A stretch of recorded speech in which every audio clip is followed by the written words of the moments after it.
Good morning and welcome to path of evolution. આપણે આગળ અર્જુનજીની વ્યથા જોઈ અને ભગવાન કઈ રીતે ઉભે કરે છે એનું જે વર્ણન છે એ જોયું. હવે આગળ જોઈએ કે ભગવાન શું કહે છે. જ્યારે અર્જુન શોકની અંદર હતા ત્યારે ભગવાને જે ઉપદેશ ચાલુ કર્યો તો ક્યાંથી ચાલુ કર્યો? ભગવાને સીધું સાંખ્ય જ્ઞાન પીરસ્યું 180 ડિગ્રી. જેમ કોઈ માણસને છેલ્લી ઘડીએ બચાવવાનો હોય તો ડોક્ટર હાઈ ડોઝ આપે અને હાઈ ડોઝ જો લાગી જાય તો કામ થઈ જાય. એટલે ભગવાન પણ અહીંયા અર્જુનજીને એમાંથી એકદમ ઉઠાડવા માટે હાઈ ડોઝ આપે છે. તો હાઈ ડોઝમાં ભગવાન કહે છે શું? તો ભગવાને શરૂઆત કરી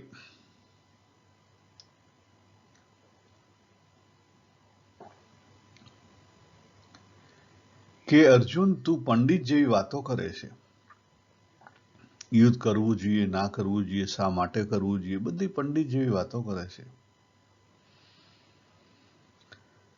પરંતુ જેના માટે શોક કરવો યોગ્ય નથી એના માટે તું શોક કરે છે. કોના માટે શોક કરવો યોગ્ય નથી? તો આ મૃત્યુ લોક છે, એની અંદર દરેકનું મૃત્યુ આવવાનું છે. તો મૃત્યુ માટે તું શોક શા માટે કરે છે? જો ભગવાન એમ નથી કહેતા આનું મૃત્યુ કે પેલાનું મૃત્યુ. ભગવાન ખાલી આ દેહ મરણ ધર્મ છે, એનો ધર્મ જન્મ અને મરણ છે. તો દેહ માટે શા માટે શોક કરે છે? આ જે મૃત્યુ લોક છે તો એમાં મૃત્યુ માટે શા માટે શોક કરે છે? મૃત્યુ તો આવવાનું છે. બરાબર છે કે આપણા કોઈ સંબંધીનું મૃત્યુ થાય આપણને સહેજ એવું લાગે, કારણ કે આપણે માનવ છીએ, આપણને સંવેદન લાગે. પરંતુ આપણે એવું તો ના કહી શકીએ કે મૃત્યુ ના આવે, કારણ કે આ મૃત્યુ લોક છે. અને આપણે જો એક બાજુ એવું માનીએ કે મૃત્યુ આવે જ નહીં તો પછી એ ગાંડપણ કહેવાય, એ સમજદારી ના કહેવાય, એ ગાંડપણ કહેવાય. આજે આપણે એવું પકડીને બેસી જઈએ કે ના મૃત્યુ આવે જ નહીં અને મૃત્યુ આવે તો મને એક્સેપ્ટેબલ નથી, તો એ ગાંડપણ કહેવાય.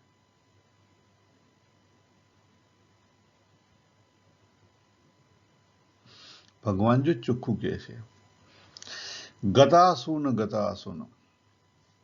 ગતાસુન એટલે જે દેહ રૂપે અત્યારે છે નહીં, આપણા બાપ દાદાઓ, બરાબર. અને અગતાસુન એટલે જે દેહ રૂપે અત્યારે છે. એમાં અગત્યનું શું છે? દેહ. દેહ માટે શોક કરવાનો નથી, કારણ કે એનો ધર્મ શું છે? મરણ ધર્મ છે. દેહ કેવો છે? મરણ ધર્મ. ભગવાન કહે છે કે જે જ્ઞાની માણસો છે એ આ જે દેહનો ધર્મ છે એને સમજે છે અને દેહનો ધર્મ સમજી અને પછી એની ઉપર એ શોક નથી કરતા, એક્સેપ્ટ કરે છે. એટલે પહેલું સ્ટેપ શું આવ્યું સ્પિરિચ્યુઅલ ઇવોલ્યુશનમાં? પહેલું સ્ટેપ સ્પિરિચ્યુઅલ ઇવોલ્યુશનમાં આવ્યું કે જે પ્રકૃતિ છે એ પરિવર્તનશીલ છે તો એને પરિવર્તનશીલ તરીકે એક્સેપ્ટ કરો.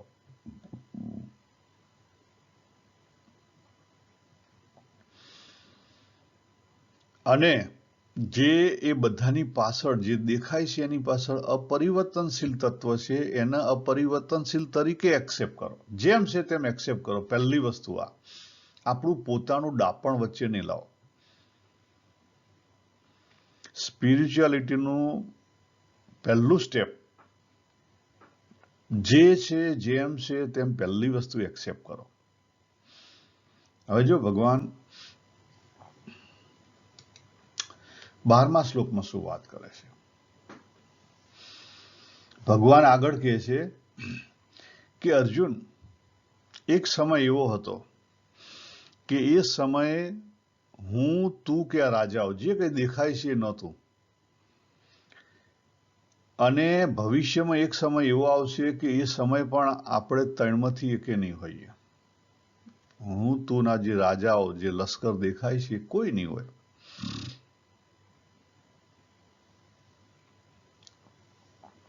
પરંતુ ભગવાન જો આગળ વાત કરે છે, કેમ નહીં હોય? મરણ ધર્મા છે એનું કારણ ભગવાન બતાવે છે. ભગવાન કહે છે કે જેમ આપણે જન્મ લીધો, નાનપણ, આપણું બાળપણ આવ્યું, પછી યુવાની આવી, વૃદ્ધાવસ્થા, એ રીતે શરીર એના ધર્મ પ્રમાણે આગળ વધે છે. એ મુજબ આપણી અંદર જે રહેલો દેહી છે, એ દેહી પણ શું કરે છે? બીજા કપડા બદલે છે. એક દેહ ફાટી ગયો, જીર્ણ થઈ ગયો, ઉતારી અને બીજા દેહમાં જાય છે, બીજો નવો દેહ ઉભો કરે છે. ખ્યાલ આવે? એટલે આ સંસાર છે, મૃત્યુલોક છે, દેહ મરણ ધર્મ છે,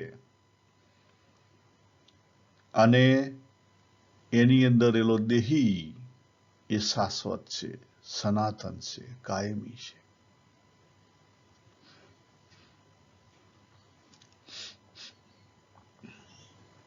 આગળ ભગવાન શું કહે છે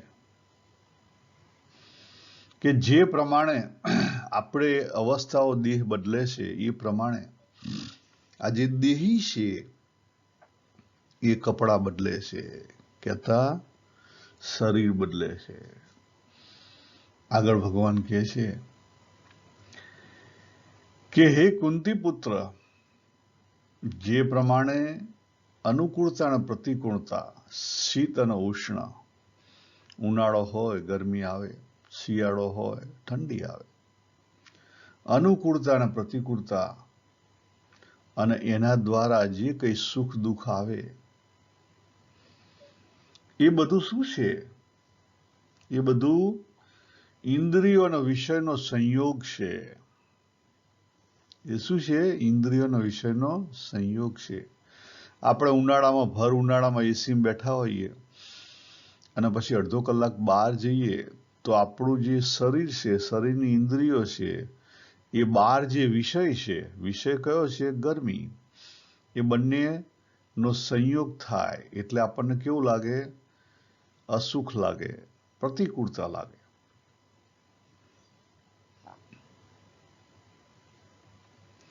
પણ એ બધું કેવું છે?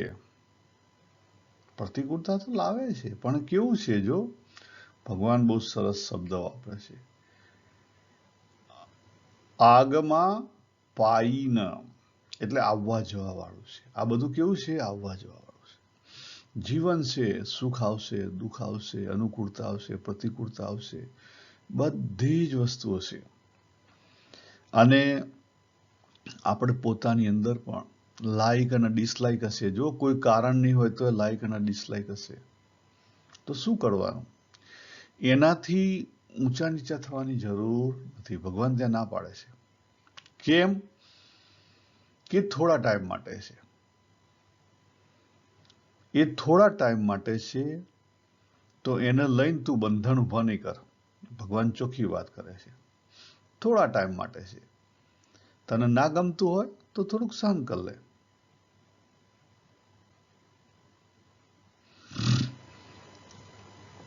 અગત્યનો શબ્દ ભગવાન જો શું વાપરે છે.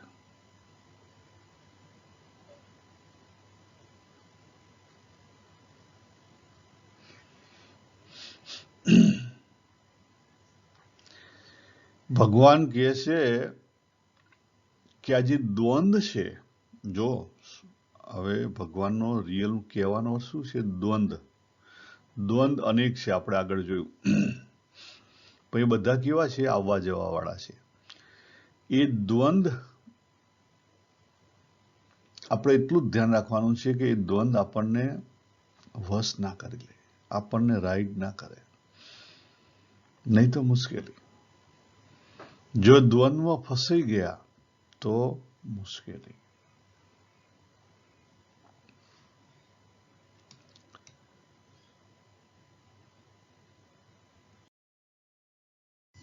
પછી આગળ ભગવાન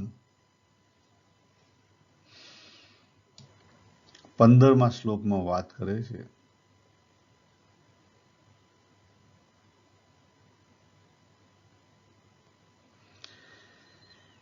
કે હે પુરુષ શ્રેષ્ઠ અર્જુન, જો સુખ દુઃખ એ આવવા જવા વાળી પરિસ્થિતિ છે, એની અંદર જો કોઈ ધીરજ રાખે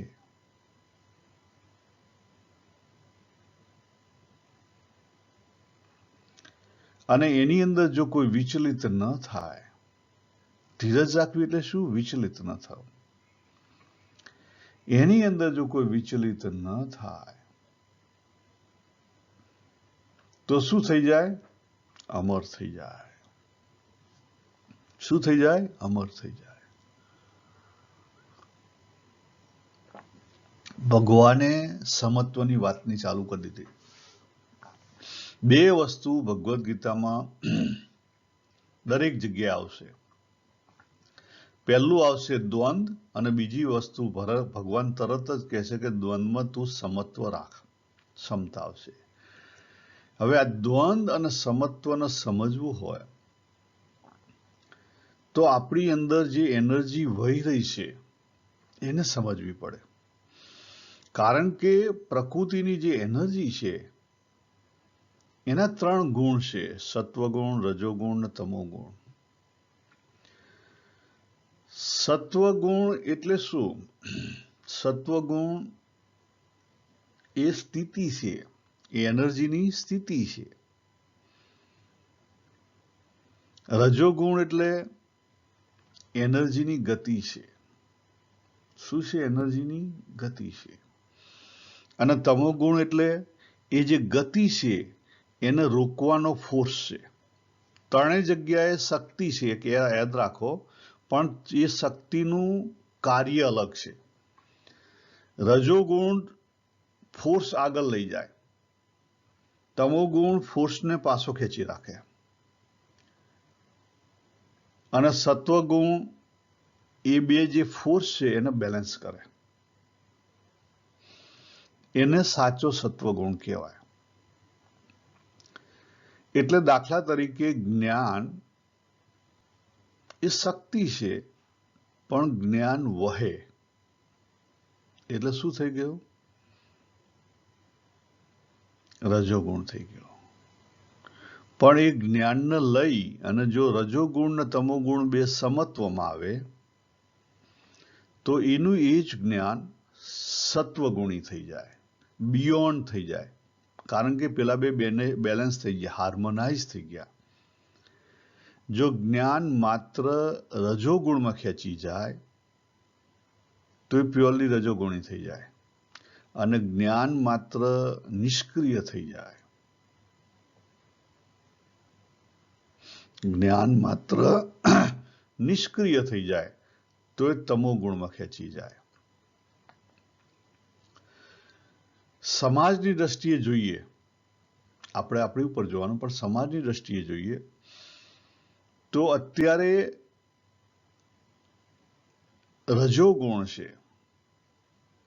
થોડાક માણસોની અંદર રજોગુણ છે. દાખલા તરીકે પોલિટિશિયનો, એ એમની ટોળકી બનાવી, મીડિયા અને બધું, બરાબર. અને જે જ્ઞાન છે એને અજ્ઞાન રૂપે આપણને, અજ્ઞાન છે ખરેખર, પણ જ્ઞાન રૂપે જનરલ પબ્લિકને પીરસે છે, ડફોળ બનાવે છે, અને પબ્લિક એને જાણવા છતાં માને છે.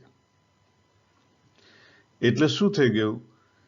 જે અજ્ઞાની છે, જોજો શબ્દ, પોલિટિશિયનો પોતાની જાતને તો જ્ઞાની જ માને છે, પણ ખરેખર એ અજ્ઞાન કેમ કીધું? કારણ કે નુકસાનરૂપ છે, આખો જગતના એ નુકસાનરૂપ છે, એટલા માટે આપણે એને અજ્ઞાન કીધું. અજ્ઞાન ગતિમાં આવી ગયું, સત્તામાં આવી ગયું, અને જે જનરલ પબ્લિક છે એને ખબર છે, આજનું નવું જનરેશન છે, ખબર છે, પણ વિદ્રોહ નથી કરતું. જો ચેક કરો, વિદ્રોહ કરવાની તાકાત નથી, જોઈ રહે છે. આખી ટ્રેનની અંદર બે માણસ આવી અને બધા એને ધમકી આપે અને ટ્રેનમાં બધા જોઈ રહે, સેમ વસ્તુ થઈ. આજે જગત ઉપર તમે જો, અમેરિકન પ્રેસિડન્ટ કેટલી વસ્તુ સાચી ખોટી કરાઈ રહ્યો છે, ઇઝરાયલ પ્રેસિડન્ટ કેટલી વસ્તુ સાચી ખોટી માર્કેટમાં પીરસી રહ્યા છે. આજે હેન્ડફુલ જે કહેવાતા બુદ્ધિશાળી માણસો છે એ આખા જગતને ખોટા માર્ગે દોડી રહ્યા છે, અને જગત કોઈ એનો વિરોધ નથી કરતું. જો કેટલું બધું ચાલી રહ્યું છતાં કોઈ વિરોધ કરવા તૈયાર નથી. એટલે જ્ઞાન શેમાં ફસાઈ ગયું? પોલિટિશિયનોમાં જ્ઞાન અજ્ઞાનમાં ફસાઈ ગયું, એ ગતિમાં જતું રહ્યું રજોગુણ રૂપે. જનરલ પબ્લિકમાં જ્ઞાન અજ્ઞાનમાં ફસાઈ ગયું અને જતું રહ્યું તમોગુણમાં. અને આખું જગતનો સત્યાનાશ થઈ રહ્યો છે. જગત ઇમ્બેલેન્સ થઈ ગયું. ખ્યાલ આવ્યો? હું તમને એક્ઝામ્પલ આપ્યો પરથી. એવી જ વસ્તુ આપણી ઉપર પણ લાગુ પડી શકે, કારણ કે અત્યારે દરેક વ્યક્તિ પોતાનું ઘર સંભાળીને બેસવામાં માને છે. સંત મહાત્માઓ પણ આવી બધી વસ્તુઓમાં પડવા નથી માંગતા. એના કારણે દિવસે દિવસે કળિયુગ વધી રહ્યો છે. જો કારણ એ જ છે, એનું કારણ છે દિવસે દિવસે કળિયુગ વધી રહ્યો છે. ભગવાને 11મા અધ્યાયમાં 10મા અધ્યાયમાં 10 ના 11મા અધ્યાયમાં વિભૂતિઓની વાત કરી. એની અંદર બહુ સરસ વાત કરી.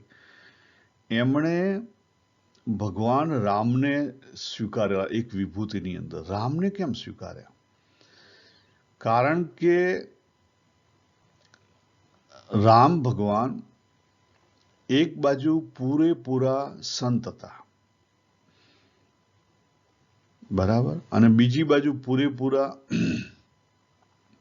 જ્યાં જરૂર ત્યાં તરત જ હથિયાર ઉગમે અને રાવણ જેવાનો તરત જ નાશ કરી દે, લડાઈ માટે તૈયાર તરત જ.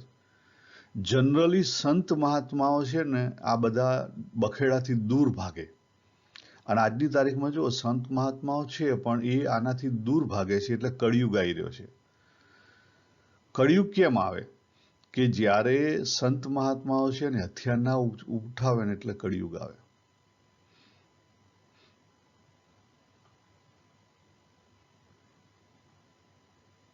કળિયુગ કેમ આવે? તો એનું કારણ આ. અને આપણે કળિયુગમાં શોષાઈએ છીએ કેમ? એનું કારણ આ જ. સંત મહાત્માઓ છે એ એક બાજુ ખૂણામાં જઈને બેસી ગયા છે. જનરલ પબ્લિકને જીવન જરૂરિયાતમાંથી એ ખસી ગયેલા છે. હવે એ આજની સોસાયટીનો પ્રશ્ન છે, એમાં આપણે નહીં જઈએ. આપણે આપણું પોતાનું કલ્યાણ કરવા આવેલા છીએ. ભગવાન કોઈક અવતાર મોકલશે.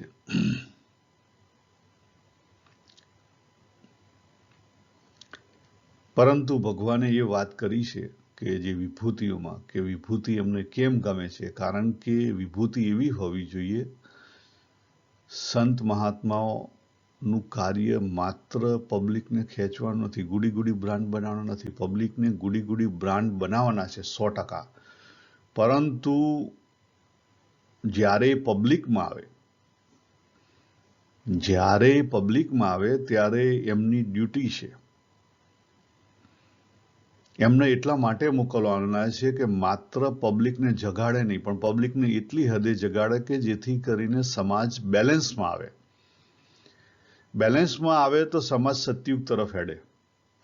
ઇમ્બેલેન્સમાં આવે એટલે સમાજ ક્યાં જાય? કળિયુગ તરફ જાય. સંત મહાત્મા સારું કામ કરે છે, હું નહીં કેવું કહેતો કે ખરાબ કામ કરે છે, પરંતુ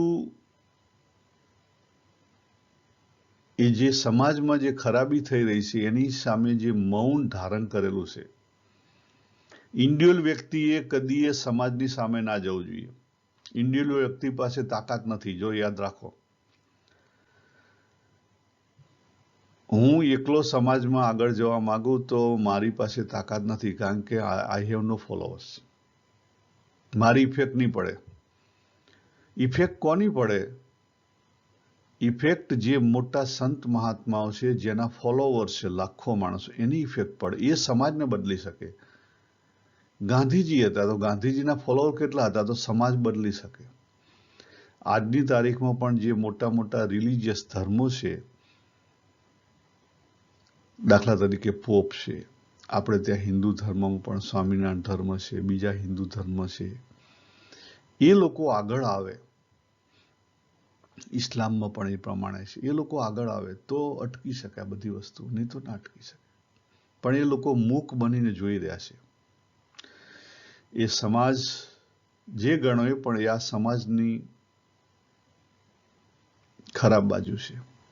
સમાજની શું કહેવાય, ખરાબ નસીબ કહેવાય, કે જેથી કરીને મોટા સંત મહાત્માઓ મૂક દ્રષ્ટિથી જોઈ રહ્યા છે કે અનેક નિર્દોષ માણસો મરી રહ્યા છે.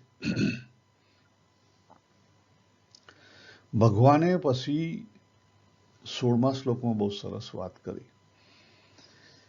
ભગવાન સીધી જ વાત કરાવે છે, સમજાવવા માંગે છે સાંખ્યનો મેઇન પ્રિન્સિપલ 16મા શ્લોકની અંદર. નાસતો વિદ્યતે ભાવો ન ભાવો વિદ્યતે સતઃ.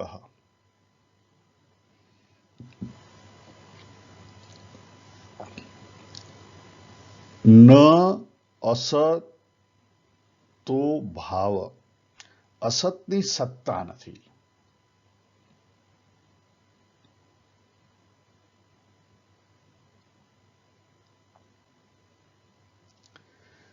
અસતની સત્તા નથી અને સતનો અભાવ નથી. સતનો અભાવ નથી. આ બે વસ્તુ સમજવાની છે, એક નહીં, બંને વસ્તુ. અસત વસ્તુ એટલે પરિવર્તનશીલ પ્રકૃતિ, એની સત્તા લાગે છે, દેખાય છે, પણ સત્તા નથી. અને સત વસ્તુ એટલે અપરિવર્તનશીલ. આ બંને તત્વને ઓળખવાના છે, આ બંને તત્વને સ્વીકારવાના છે અને ઓળખવાના છે અને એક્સેપ્ટ કરવાના છે.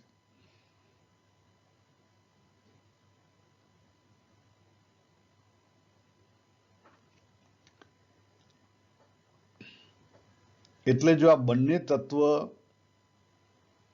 જે ઓળખે છે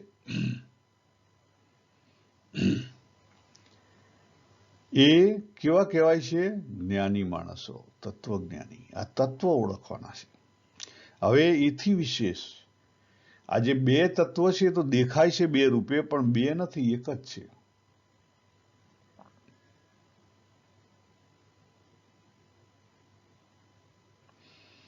કારણ કે શક્તિ જે રેલણી છે એ શક્તિમાનની શક્તિ છે. એ આપણે પાછળથી જોઈશું. પણ આપણે નોર્મલ માણસો હોઈએ, એ આપણે જે નામ અને રૂપ છે, જેને આપણે અસત કહીએ, જે દેખાય છે દ્રશ્ય જગત, એને સાચું માને છે. દ્રશ્ય જગત સાચું છે, એક દ્રષ્ટિકોણથી સાચું છે, ખોટું નથી. પણ એનો સ્વભાવ કેવો છે? પરિવર્તનશીલ છે. એટલે આપણે એને પરિવર્તનશીલ તરીકે સ્વીકારવાનું છે. એને ખોટા તરીકે સ્વીકારવાનું નથી. જો યાદ રાખો,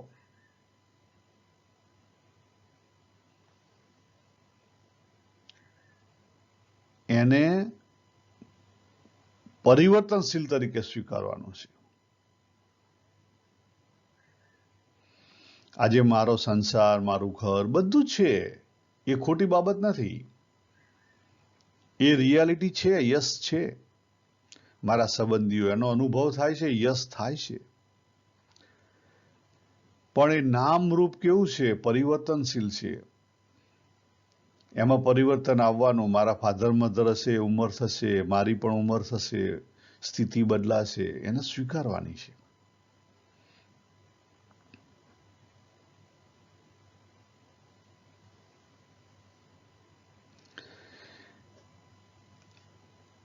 હવે આ જે અનુભવ આપણે કરી શકીએ છીએ, હું જીવંત છું. જો ભગવાને 7મા અધ્યાયમાં બહુ સરસ વાત કરી, પરા ન પરાની વાત કરી કે પરા ન પરા બંને મારી પ્રકૃતિ છે. પરાને લઈને અપરા જીવંત લાગે છે, એટલે જીવે જગત ધારણ કર્યું. આજે હું જીવ છું તો મેં જગત ધારણ કર્યું, એટલે શું? મને આ બધો અનુભવ થઈ રહ્યો છે. પણ કોના કારણે? પરાના કારણે. સતને લઈને અસતનો અનુભવ છે, એટલે પરા એકલી હોય તો પણ શક્ય નથી, આપણને ખબર ના પડે. અને અપરા એકલી હોય તો પણ ખબર ના પડે. અપરા એકલી હોય તો જળ બની જાય, એક્સપ્રેસ ના કરી શકે. અને પરા એકલી હોય તો એ પ્યોરમાં ભળી જાય, એ પણ આ જે સંસાર છે એનો અનુભવ ના કરી શકે. એટલે આપણો જે જીવ છે એની અંદર સત અને અસત, પરા અને પરા બંને છે. એની અંદર બંને છે. આ વસ્તુ ધ્યાન રાખવાની છે. તો અહીંયા આપણે પૂરું કરીએ. ભગવાન આગળ 2 શ્લોકની અંદર વાત કરશે કે આ સત અને અસતની વાત કેવી રીતે સમજવી, એને આપણે નેક્સ્ટ ટાઈમ જોઈશું. સર્વેને જય શ્રી કૃષ્ણ. હરિ ઓમ તત્સત. હરિ ઓમ તત્સત.